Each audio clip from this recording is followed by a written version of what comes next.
د چا بچو د چا انګور له زندگی تباه کی دشمنی سه د خټول کور له زندگی تباه کی خدایا دغه یو عذاب د پښتنو نه لرکه په کنال ځمکه باندې رور له زندگی تباه کی دا بعضې زوی خو چې د سره پیدا شوی نه وې مړه قسم دی پلار او مور له زندگی تباه کی په ماشوموالي رشتې مه کوئ خدای ته ګورئ رونه د ګل په شانتې خور له زندگی تباه کی او دو درې شعره چې زه د باران څاڅکو ته جاړم چې اوبه خوږېږي دومره احساس کوم دومره زما زړه خوږېږي زه د باران څاڅکو ته جاړم چې اوبه خوږېږي دومره احساس کوم دومره زما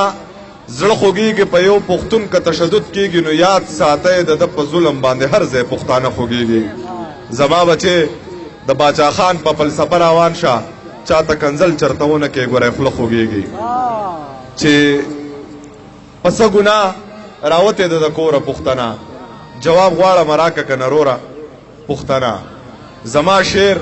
بې معیاره دی ادب ته نقصان دی خو په سټیج باندې به نه ګډېږي نوره پښتنه زما شعر بې معیاره دی ادب ته نقصان دی خو په سټیج باندې به نه ګډېږي نوره پښتنه چې د غزل په قافیه کې دن نګیر دی یو سړی زما په زړه کې دن نګیر دی د غزل په قافیه کې دن نګیر دی یو سړی زما په زړه کې دن نګیر دی د غنی او د رحمان شاعري اورم سمندر دی په کوزه کې دن نګیر دی د غنی او د رحمان شاعري اورم سمندر دی په کوزه کې دن نګیر دی ای بېدرده یاره ته چې جدا شوې هغه درد مې په سینه کې دن نګیر دی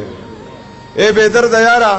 ته چې جدا شوې هغه درد مې په سینه کې دن نګیر دی او د غریبۍ په هر پیغور خلک ځانونه وجني بچې ساتي خو په هر لوح خلک ځانونه وجني خدایا دغه یو عذاب د پښتنو نه لرکه په کنال ځمکه خدایا دغه یو عذاب د پښتنو نه لرکه په یو ګړوزې غوندې کور خلک ځانونه وجني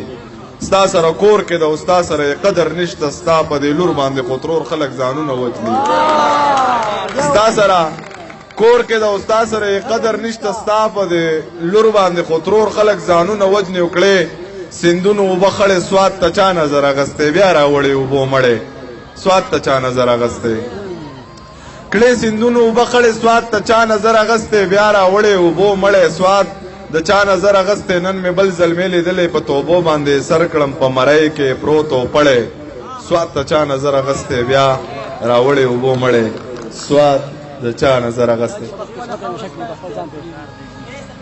چې زړونه جوړول زمونږ کار دی جی زړونه ماتول زمونږ کار نه دی سترګې ښکلي ښکلي بدلولی شي سترګې بدلول زمونږ کار نه دی سترګې ښکلي ښکلي بدلولی شي سترګې بدلول زمونږ کار نه دی یاره ټیک نه یم ښه بدقسمته یم شک مې په خپل ځان پیدا شي چې زه یار کم بیا 600 یاران پیدا شي یار په دې دور کې خو شعر لیکل بیخي کوپر دی چې زه یې ووایم بیا یې وروسته شاعران پیدا شي مهرباني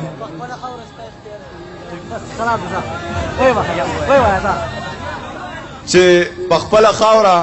دا چې دی خاورې ته اغیار پرېږدي دا ولې پرېږدي په خپله خاوره ستا اختیار پرېږدي دا ولې پرېږدي ټیک شوله زه رقیب مو نه دی نو یریږي ولې دا چې ما ویني ما ته لار پرېږدي دا ولې پرېږدي پلار د بچي سره دا سخت دی له نه تېروي چې دی واده وکړي بیا پلار پرېږدي دا ولې پرېږدي او د محبت درجې حد ته رسولی یم مازغه مې کله کله کار پرېږدي دا ولې پرېږدي مهرباني